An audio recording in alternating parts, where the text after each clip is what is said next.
ABC General Hospital Spoilers reveal that Willow is beginning to understand that the real terror of power is not always loud, public, or immediate. Sometimes it arrives in the form of a closed-door conversation, a measured voice, a reminder spoken almost gently, and the unbearable realization that one wrong move can destroy everything. That is exactly the new pressure tightening around her now. What once looked like opportunity is starting to feel like a trap designed with terrifying precision, and the deeper Willow steps into this shifting political nightmare, the more obvious it becomes that she is no longer dealing with ordinary ambition or routine influence. She is dealing with obsession, manipulation, and the kind of control that feeds on fear. The office she is stepping into is not simply a seat of power. It is becoming a stage where every action is watched, every hesitation is judged, and every secret can be turned into a weapon. The haunting part is that Willow can feel the shape of the danger before she can fully name it. She can sense that Sidwell is no longer content to stand in the background and pull strings through intermediaries. He is adjusting his methods, sharpening his tone, and stepping closer because he wants her to understand one thing with absolute clarity. He believes he owns the future she is trying to build. That shift is what makes the situation so much more dangerous. Sidwell is no longer just a distant force connected to influence, sponsorship, and power brokering whispers. He is becoming personal. He is becoming direct. And that kind of evolution is always a warning sign in Port Charles, because it means the threat has moved from implication to intent. Willow is being forced to carry the psychological burden of a woman who knows she is expected to behave like a public servant while living under the shadow of a man who is treating her rise like an investment he plans to control. Every time Sidwell reminds her where her power came from, he is not merely taking credit, he is marking territory. He is telling her that he views her success as an extension of his will, and that any sign of resistance will be answered with consequences. That is why this new chapter of the story feels so disturbing. Willow is not simply under pressure to perform, she is under pressure to obey. The line between public duty and private coercion is collapsing, and she is the one being crushed in the middle. What makes Willow's predicament even more explosive is the growing sense that she may already be compromised in ways that leave her vulnerable from every angle. Fear does not only come from what Sidwell might do next, it also comes from what he may already know. Willow is now entering the most dangerous stage of manipulation, the stage where the victim begins to question which of her choices are still truly her own. If there are crimes, cover-ups, hidden decisions, or morally catastrophic actions she has tried to bury, then Sidwell's presence becomes even more toxic because he does not need to invent new ways to control her. He only needs to force her to remember what she cannot afford to let the world see. That is where the real obsession begins to take shape. Willow is no longer just afraid of Sidwell. She is becoming afraid of exposure, afraid of the truth surfacing at the wrong time, afraid that every polished appearance and carefully chosen word will crack under the pressure of what she has been trying to hide. A person can survive scandal. A person can survive public criticism, but surviving blackmail tied to guilt is something far darker, because the prison starts moving inside the mind. This is why Willow's emotional state may become one of the most fascinating and tragic threads in the storyline. On the outside, she must appear composed, capable, worthy of the office, and responsibility now attached to her name. She must present discipline, intelligence, and calm judgment. But beneath that surface, the weight is becoming unbearable. Sidwell's latest threats are not simply creating panic. They are reshaping the way Willow thinks, reacts, and even breathes. She is being trained by fear to anticipate disaster before it arrives. She is being conditioned to calculate every relationship in terms of risk. Who can be trusted? Who might suspect something? Who might accidentally uncover the wrong file, repeat the wrong detail, ask the wrong question? That is how people begin to unravel in this town, not through one dramatic collapse, but through the slow corrosion of certainty. Willow may still be standing, still speaking, still functioning, but the internal damage is already spreading. Sidwell is turning her life into an echo chamber of dread, and the worst part is that he seems to know exactly how effective that strategy is. The new threat he is preparing to deliver may be the clearest sign yet that he has stopped seeing Willow as a partner and started seeing her as a hostage with a title. He wants action. He wants compliance. He wants her to make moves that benefit him while preserving the illusion that she is acting independently. That is the true cruelty of his control. He is not only demanding loyalty, he is demanding performance. He wants Willow to look convincing while she is being cornered, and that kind of pressure can push a person toward desperate decisions. If she feels trapped between obeying him and protecting herself, then she may start making choices that deepen the very guilt and danger she is trying to escape. She may lie more aggressively. She may conceal evidence. She may distance herself from the people who care about her. She may even begin to destroy pieces of the truth with her own hands, convincing herself that survival requires silence, concealment, and ruthless self-preservation. That is how a victim can slowly become complicit, not because she was born cruel, but because fear kept tightening until morality began to feel like a luxury she could no longer afford. And yet that is exactly why Willow's next steps matter so much. She cannot survive Sidwell simply by hiding. She cannot outlast him by becoming quieter, smaller, and more obedient. The terrifying lesson she is learning is that men like Sidwell do not stop when they win once. Control is never enough for them. They need repetition. They need proof. They need to watch fear reproduce itself. So even if Willow manages to cover one secret, even if she successfully buries one crime or suppresses one dangerous revelation, another demand will come. Another reminder will follow. Another threat will arrive dressed as advice. That is the real nightmare she is facing now. Sidwell is not a single obstacle. He is a system of pressure that keeps expanding. The only possible path out is not just to survive his latest warning, but to understand that every delay gives him more room to tighten his grip. Willow needs a strategy, not only to protect her reputation, but to reclaim agency before fear permanently rewrites who she is.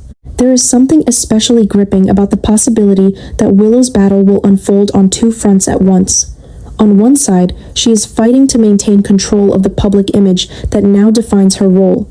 On the other, she is fighting a much more intimate war against panic, guilt, and the suffocating knowledge that someone dangerous may be holding the key to her downfall. That duality makes her storyline rich with dramatic tension because every outward success could be masking a deeper internal collapse. Every confident appearance could hide another sleepless night. Every polished speech could cover another frantic effort to clean up the past before it rises again. And with Sidwell becoming more aggressive, more personal, and more willing to issue direct threats, the danger is no longer theoretical. It is active. It is growing. It is moving closer. What makes this arc so explosive is that Willow may soon realize that escaping Sidwell is not just about exposing him. It is about deciding what she is willing to sacrifice in order to be free. Freedom may cost her status. It may cost her secrets. It may cost her the carefully rebuilt version of herself she has been fighting to protect. That is why the storyline feels so dark and so compelling at the same time. Willow is not merely facing an enemy. She is facing a reckoning. Sidwell's pressure is forcing her to confront the ugliest possibility of all, that surviving this may require her to admit what she has done, what she has hidden, and how far she has already drifted into dangerous moral territory. If she keeps choosing concealment, the danger will only grow. If she chooses truth, the fallout could be catastrophic. That is the kind of trap General Hospital does best, where every path forward hurts and every second of hesitation makes the storm worse. So Willow now stands in a place far more perilous than she may have imagined when this new chapter began. The pressure around her is not fading, it is evolving. Sidwell is adjusting his tactics with cold precision, delivering not just intimidation, but a fresh, psychological assault designed to keep her off balance and under control. The obsession surrounding power, secrecy, and public image is swallowing her life from the inside out. She is being pushed toward desperate action, toward covering sins, toward hiding what must never be revealed, while also trying to find a way out of the danger before Sidwell destroys her completely. That is why the story feels like it is approaching a true breaking point. Willow is no longer simply in trouble. She is entering the kind of danger that changes people, the kind that leaves scars, even if they survive it. And unless she acts with more courage and precision than ever before, Sidwell may soon prove that the greatest threat to her future is not just what he can expose, but what fear can force her to become. If Sidwell decides to use Wiley and Amelia as the guarantee for Willow's future, then the story stops being political manipulation and becomes something far more horrifying. It becomes war. Not the kind fought in public with speeches, votes, or legal threats, but the kind fought in a mother's mind, where fear spreads faster than reason and every decision begins to feel like a matter of survival. That is what makes this possible twist so dark and so explosive. Willow has already been living under pressure, already feeling the walls close in around her as Sidwell tightens his control and reminds her that power always comes with a price. But the moment children become part of the equation, everything changes. The stakes are no longer professional. They are no longer about reputation, office, or public influence. They become intimate, primal, and terrifying. If Sidwell even hints that Wiley and Amelia are the leverage he intends to use, then Willow's world would enter its most dangerous phase yet, because there is nothing more destabilizing than a mother realizing that the people she loves most may become the very tools used to break her. That is why this possibility feels like such a disaster waiting to happen. Sidwell would not need to make an open threat at first. A man like him is far more dangerous when he speaks calmly, when he frames cruelty as concern, when he presents his control as protection. He could make Willow understand, with chilling precision, that her future, her children's safety, and the stability of their lives all depend on her obedience. He could suggest that if she wants Wiley and Amelia to grow up secure, untouched by scandal, protected from the chaos of Port Charles, then she needs to follow his instructions without hesitation.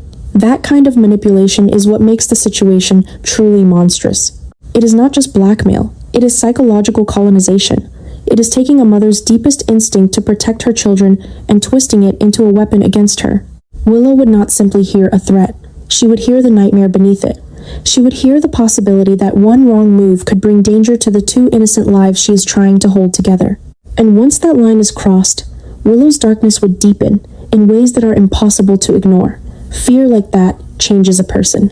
It strips away illusions, softens nothing, and forces the mind into places it never wanted to go. Willow could begin making choices she once would have condemned without hesitation. She could lie more boldly, cover tracks more ruthlessly, and silence her own conscience because the terror of losing Wiley and Amelia would become greater than the terror of losing herself. That is the true tragedy of Sidwell's influence. He would not merely be threatening Willow from the outside, he would be pulling her into a moral collapse from within. The woman who wanted control over her life, who may have believed she could manage the danger if she stayed calm enough and clever enough, would start to realize that the game has become much uglier than she imagined. This is no longer about surviving political pressure. It is about surviving a man willing to use the image of children's futures as collateral in his pursuit of total obedience.